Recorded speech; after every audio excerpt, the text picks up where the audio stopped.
Bonjour à toutes et à tous. Le ministre algérien des Affaires étrangères, Ahmed Attaf, s'est entretenu ce vendredi à Pékin avec le secrétaire général de l'Organisation de coopération de Shanghai dans le cadre de la visite de travail qu'il effectue en République populaire de Chine, chargée par le président algérien Abdelmajid Tebboune. La rencontre a été l'occasion de passer en revue les voies et moyens d'établir et de développer des relations à caractère institutionnel entre l'Algérie et l'OCS, des relations multilatérales à même de renforcer les liens bilatéraux privilégiés que l'Algérie entretient avec les pays membres de cette organisation sur les plans politiques et économiques.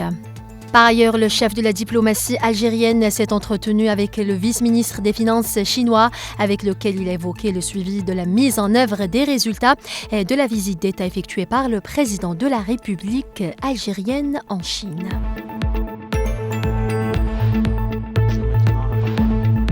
Le représentant permanent de l'Algérie auprès des Nations Unies, Amar Benjama, a plaidé hier à New York pour la relance du processus de règlement politique de la crise en Syrie et pour la levée des sanctions économiques imposées à ce pays.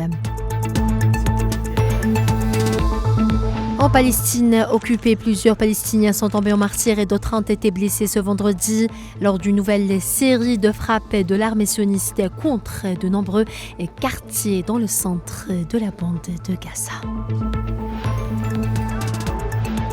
En Inde, une cour indienne a exhorté le gouvernement à établir une déclaration d'urgence nationale face à la forte vague de chaleur que subit le pays depuis plusieurs jours et qui a, selon elle, tué des centaines de personnes. Et puis, la croissance de l'économie algérienne devrait atteindre un taux de 4% en 2024, selon le dernier rapport des perspectives économiques en Afrique de la Banque africaine de développement dévoilé hier à Nairobi. Voilà, c'est la fin de ce bulletin d'information. Merci à vous tous de l'avoir suivi.